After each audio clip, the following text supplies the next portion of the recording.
지금 보이는 이 콘크리트 덩어리 한 칸은 지난 2023년 9억 2천만 원에 팔렸습니다. 하지만 고작 1년 만에 경매에 붙여졌고 최저가는 7,600만 원까지 떨어졌지만 결국 새로운 주인을 찾지 못했죠. 또 다른 건물 6억에 거래된 이 공간에는 과거 무인 아이스크림 가게가 문을 열었지만 지금 내부는 텅텅 빈 채 헐값에 새로운 주인을 찾고 있습니다. 한때 최적의 입지에 안정적인 수익을 볼 수 있다며 연신 떠들어대던 사람들은 외제차를 몰며 사라졌고 이제 이곳에 남겨진 사람들 머리 위로는 피바람이 불고 있습니다. 충성 전국 곳곳을 누비는 여우대장. 오늘은 경기도 하남 미사 강변도시에 나와 있습니다. 여기도 2000년대 초까지만 하더라도 농가 비닐하우스가 가득했던 그저 그런 그린벨트 지역이었죠. 그러던 2009년 수도권 주택 공급을 위해 그린벨트가 해제되며 개발이 시작됐고 지금은 보시다시피 완전한 도시의 모습을 갖추게 됐습니다. 특히 미사신도시는 주거와 다수의 일자리가 어우러진 판교 같은 자족 도시를 꿈꾸며 한강변을 따라 대규모 지식산업센터 건물들이 줄줄이 들어섰습니다.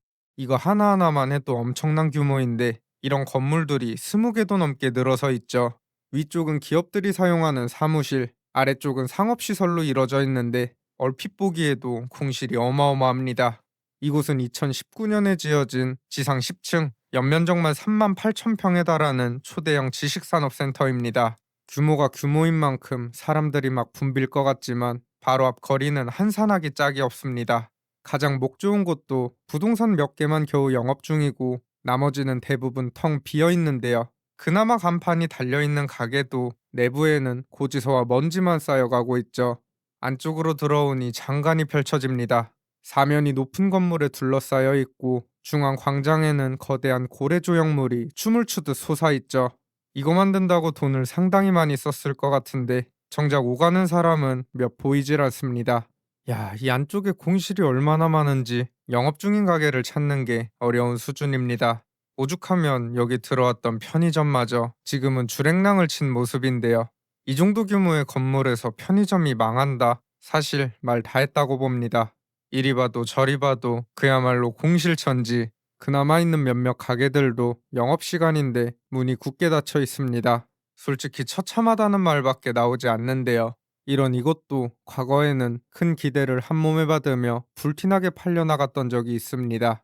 지금으로부터 4년 전인 2022년 50대 A씨는 지금 보이는 광장과 접한 상가 한 곳과 바깥쪽 도로변 상가 한 곳, 이렇게 총 두 곳을 10억에 매입했습니다. 그런데 A씨는 돈이 모자랐는지 해당 상가 두 곳을 담보로 은행에서 7억 5천 정도를 빌려 잔금을 치르고 소유권을 이전받게 되죠.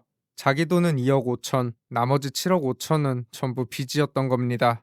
이후 이 도로변 상가에는 아이스크림과 맥주를 파는 프랜차이즈 무인 가게가 들어섰습니다. 그런데 보시다시피 이 앞은 대낮에도 유동인구가 거의 없습니다. 이런 매장들은 상품 단가가 낮은 만큼 수익을 보려면 손님들이 꽤 많이 와야 하는데 장사는 그리 잘 되지 못한 듯하죠. 그렇게 가게는 얼마 지나지 않아 문을 닫았고 지금 내부는 텅텅 빈 채 문 앞에는 독촉장과 안내문만이 덕지덕지 붙어 있습니다. 심지어 함께 매입했던 다른 상가 역시 오픈 한번 못 해보고 쭉 공실 상태. 이건 분명 A씨가 원하던 그림이 아니었을 텐데 무리한 대출 속 결국 매달 수백만 원에 달하는 이자와 관리비, 세금까지 A씨는 더 이상 감당하지 못하게 된 겁니다. 그렇게 이 두 상가는 모두 경매에 붙여졌죠.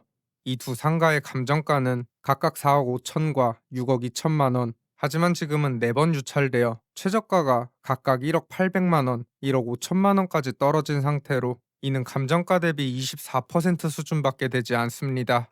4년 전 10억에 산 상가가 고작 2억 5천 정도까지 주저앉아 버린 겁니다. 이곳은 인근의 또 다른 지식산업센터. 이 건물에는 영화관도 있을 만큼 이 일대 핵심 건물로 손꼽히는 곳이죠. 그러나 1층 자동문이 열리면 역시나 공실의 향연이 펼쳐집니다. 하나같이 똑같이 생긴 직사각형의 콘크리트 방. 이게 대체 뭐라고 그렇게 비싸게 팔려나갔는지 이해하시기 힘드시겠지만 과거 부동산이 폭등하던 시절 남들은 다 부동산으로 큰 돈을 만지는 것 같은데 나만 부동산이 없는 것 같은 그런 상대적 박탈감, 더 늦기 전에 무리해서라도 사야 한다는 조급함, 여기에 분양업자들이 쏟아내는 달콤한 말까지 더해지면서 이성적인 판단은 흐려지고 70%에서 80%의 높은 담보대출까지 받아가며 계약서에 도장을 찍게 되는 것이죠. 이곳은 앞쪽으로는 대로변에 접해 있고 뒤쪽으로는 건물 출입구와 바로 연결된 1층 상가입니다. 위치만 보면 나름 목이 좋은 자리라 분양가도 상당했는데요. 이 13평짜리 상가가 무려 9억 2천만 원. 가격을 듣고 나면 기가 차죠. 이곳을 매입한 사람은 다름 아닌 60대 B씨.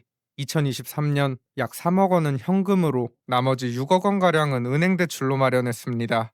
하지만 불과 1년도 채 지나지 않아 대출이 연체됐고 결국 이 상가 역시 경매에 넘어가게 됩니다. 이후 감정가 9억 2천만 원짜리 이 상가는 무려 6번이나 유찰됐고 최저가가 7,600만 원까지 떨어진 뒤 결국 경매 자체가 취소되고 맙니다. 돈을 빌려준 쪽에서도 담보 가치가 사실상 무의미해질 정도로 가격이 내려가자 취하한 것으로 보이는데요. 결국 이 상가의 주인인 B씨는 물론이고 돈을 빌려준 채권자 역시 손해를 피할 수 없는 상황이 된 겁니다. 그렇다면 도대체 왜 이런 일이 벌어진 걸까요? 이유는 단순합니다. 이 좁은 땅덩어리에 이런 지식산업센터가 너무 많이 또 비싸게 공급됐기 때문입니다. 이걸 다 채우려면 그만큼 많은 기업이 들어와야 했는데 현실은 전혀 그렇지 못했죠. 위쪽 사무실 자체도 다 차지 못했는데 아래 상업시설이 잘 될 리가 없는 겁니다. 게다가 이곳은 지하철역과의 거리도 꽤 떨어져 있고 주변이 도로로 둘러싸여 있어 걸어서 접근하기가 쉽지 않습니다. 또 굳이 차를 끌고 찾아올 만큼 매력적인 상권도 아니다 보니 유동인구는 바닥을 칠 수밖에 없는 구조.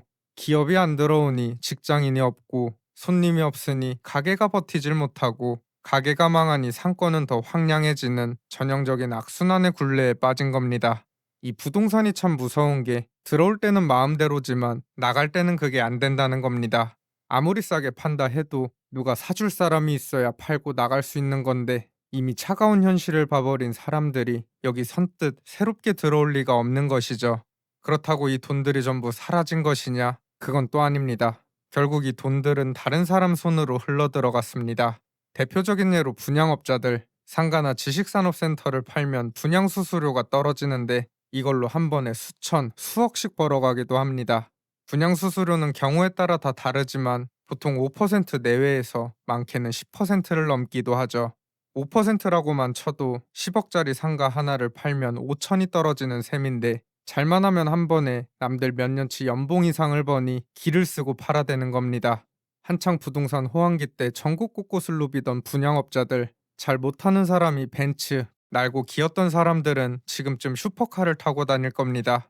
그렇다고 이게 불법이냐? 아닙니다. 법적으로는 어디까지나 정상적인 거래입니다. 결국은 본인이 선택하고 본인이 계약서에 도장을 찍은 것이죠.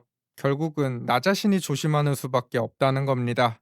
부동산이 진짜 한두 푼 하는 것도 아니고 꼭 잘 알아보시고 잘 모르겠다 싶으면 그냥 안 하는 것도 좋은 선택이라고 봅니다. 지금까지 여우대장이었습니다. 감사합니다.